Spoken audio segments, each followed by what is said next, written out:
While I've always felt firmly rooted, my life has never really been what you might call local.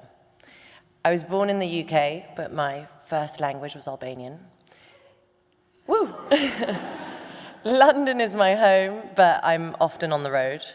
And today I have the privilege of traveling the world doing a job that I love. Last year, I played live in 33 cities in 20 countries and sang in 9 different languages. It turns out, thank you. It turns out my reading habits follow a similar pattern. Since we launched the Service 95 Book Club 3 years ago, 8 of my 33 monthly reads have been translated fiction. Just as importantly, these 33 books tell stories that span Japan, Korea, Nigeria, Colombia, the US, Mexico, Hungary, Norway, Afghanistan, Poland, Ireland, Spain, the UK, France, Vietnam, and Australia. I read as much as time allows, and while some of the books I love become book club titles, others remain private passions. I'm a reader who loves to be immersed in a novel, and I mean really deeply in it. When I read translated fiction, and some of you will recognize these scenes, I walk the streets of Naples in the shoes of a young girl who's becoming aware that her future will be defined by her gender. I've borne witness to animals taking revenge on their hunters in rural Poland, or did they? I've gained wisdom I didn't know I needed from a pigeon on a balcony in Mexico City, and as Guadalupe Natal writes, you can't get anything past a pigeon. I've overheard a conversation between French rescue responders who decided not to send help to 30 drowning asylum seekers who believed they would find sanctuary on British soil. I felt the pain of a particularly lonely love in Czechoslovakia. I've suffered heartbreak in 1960s Tokyo. I've even seen my life flash before my eyes as I faced a firing squad in Colombia. Just this year, I've met sworn virgins in Albania. I thought I knew everything about Albania.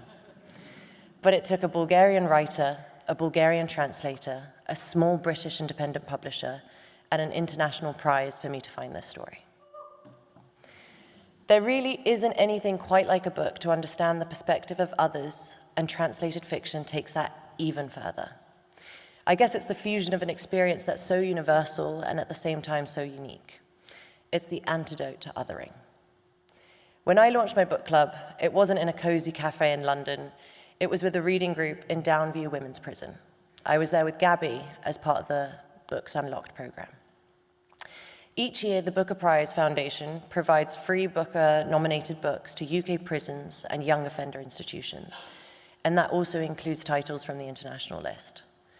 One of the most insightful conversations about a book I've ever had was that morning in Downview, and I'll never forget what one of the women shared with the group, that perhaps that if she'd read more books when she was younger, maybe she wouldn't be here now.